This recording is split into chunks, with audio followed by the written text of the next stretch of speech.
This is like a red rag to a bull. All the detail that's on the card, and then the car itself is just nothing on the front or the back. The thing itself is fairly irresistible. I mean, it's a 240Z.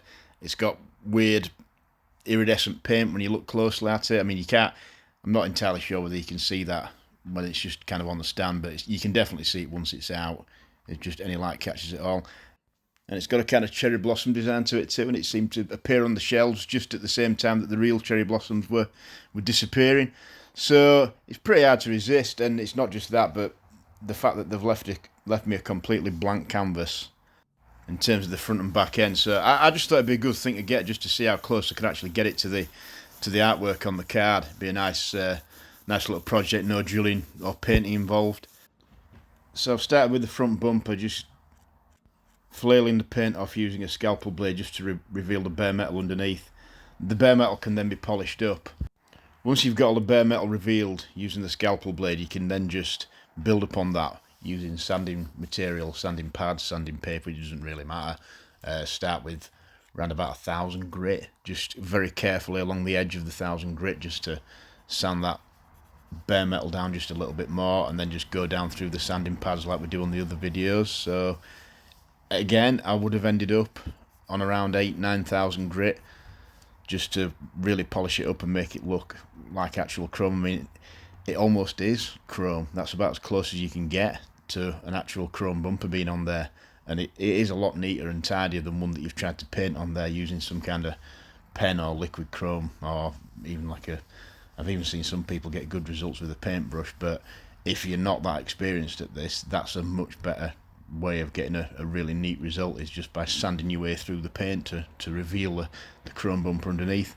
And the back panel, I'm doing that with a black Posca pen, and I will seal that in with something, because the paint from Posca pens tends to be quite fragile and can flake and chip off quite easily.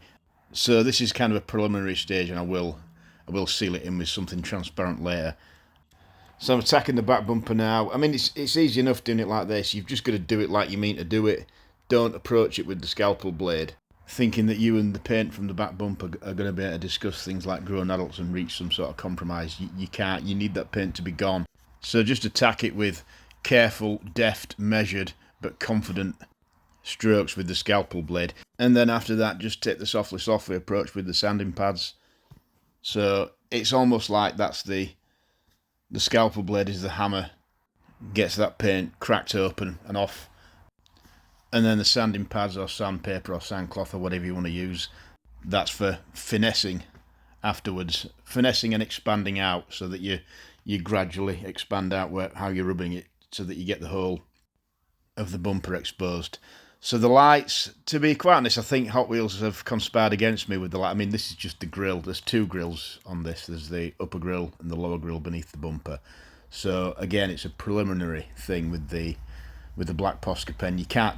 Well, you could just leave it like that, but I often find that if you put in, especially onto large areas with a Posca pen, you really need something to just seal it in, because it's like I say, it is quite fragile. It is paint. It is real paint. And it is quite impressive that you can apply real paint with such a fine tip. I mean, this is the silver one. Just doing the little... They've got them down as like little black squares on the artwork, but I think they should be fog lights. So, yeah, you can see there's like little tiny black squares below the indicator. I'm just doing them silver because I want to put fog lights there. Because what I was going to say about the headlights is they've already made it so it's impossible to get the headlights like the ones on the box anyway, because the toy itself has got the kind of glass fairings. I mean, they're not glass fairings, obviously, they're part of the metal, but they're representing what would be a 240Z that's got the glass fairings over the headlights, whereas the one on the card hasn't got the glass fairings, it's just got the exposed headlights, and you can see the surrounds and things like that. So the toy itself is completely different, so there's no way you can accurately replicate the card. So we're going to have to deviate from that, so we may as well deviate from the little black squares that are underneath the indicators as well, because I just think they'd look better as like little yellow fog lights. I do like putting little yellow fog lights on everything, so if it's going to have really different headlights anyway, then it may as well have these little yellow fog lights that aren't on the card either. The headlights are quite a large area, so it pays to keep going at them with different, like put a bit of black on, put a bit of liquid chrome on, put a bit of silver on, and as long as you wait until It's dry. You'll be alright as long as, well, especially with the liquid chrome, do not put that on anything that isn't completely dry and cured, because it really doesn't like it. So yeah, I'm just sealing it in now with some Tamiya smoke. So it won't really make any difference to the black itself. It has got a grey tinge to it, but it's mainly just to seal it in. And then we'll just do the little tiny yellow fog lights. I've sharpened that cocktail stick so it's even more fine than a cocktail stick normally would be. I'm just putting the tiniest little bit of Tamiya clear yellow on just to make those tiny little fog lights. So I'm keeping it vertical for this, especially flooding the grill with the Tamiya smoke. You don't really need it vertical for those tiny little yellow fog lights, and you don't really need it. In fact, it's better to put it at a different angle to get the indicators just oranged in. There's no real provision for the indicators that go under the bumper on this casting, so I just mark some out using a liquid chrome marker first, and then I'm just going over it. Once the liquid chrome's completely dry, of course, just going over it with the Tamiya orange for this one. You could, in theory, you could make Tamiya orange out of Tamiya red and Tamiya yellow, but there's no point because you're still using the same amount of each thing. So yeah, you don't have to buy a Tamiya orange, but you're using your Tamiya red and your Tamiya yellow at a faster rate. I'm just arguing against myself there, really, because it was just an idea that I had. I don't know anybody that actually does this, so I don't really know who I'm pointing out as being wrong here, apart from me, apart from a version of me that didn't happen because I didn't do it. I'm only bringing it up now, really, just in case you have the same idea. You see the Tamiya red and the Tamiya yellow, then you think, oh, you could just mix them. All I'm doing is I'm just pointing out that I've thought about it that little bit further, and it wouldn't save you anything unless you were just going to do one cat and then never anymore ever again.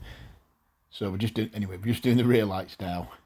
You've just got to be careful with this bit because for the reversing lights, you're just leaving a little tiny square on the inners of the bottom layer of the cluster silver to represent the reversing lights. So you just nicely pick along in orange on that bottom section to give you the indicator, and then just leave that little square silver for your reversing lights, and just obviously do the same on both sides. And then the upper part of the cluster's a little bit easier because you're just going all the way along it in red. I mean, there are two different back ends on the 240Z, but having looked at pictures, I'm assuming it's this one that they're trying to represent with this particular casting. I mean, they are kind of known for not really being able to make their mind up on exactly what a 240Z looks like, seeing as they're concurrently making this one and that sort of G-nose one as well, and it hasn't just got a different nose, the proportions are slightly different too, so I don't know which one's right. They both look fairly right to me. So we're not far off done with the back end, and the back end's quite straightforward on this, really. It's just flailing the metal to get your bumper, blackening that panel, that central panel. I did go over that with some smoke as well. I just didn't show that because I showed the front end. But the next thing I wanted to turn my attention to was the lights. I've gone over them almost completely using liquid chrome because, not entirely, I've left little bits here that could be sort of shadows from the reflector and things like that. But I just wasn't happy with how it looks. I didn't really like it, the kind of black outline with just bits picked out in silver. So I've done this, and I'm using the Tamiya smoke again to just fill in the main area of the headlight, but leaving a chrome trim around the outside, so to speak. So it's quite a delicate process. I would say it's a bit like putting eye drops in because it does kind of remind me of that.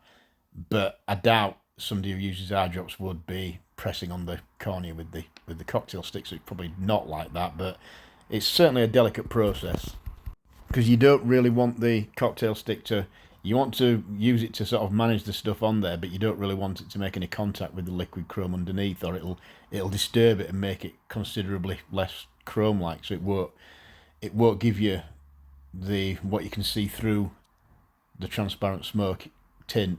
It won't give you that if it's not chrome-like anymore. So the idea is that this is just going to dry. I mean, it's not dry at the moment. It does tend to dry better.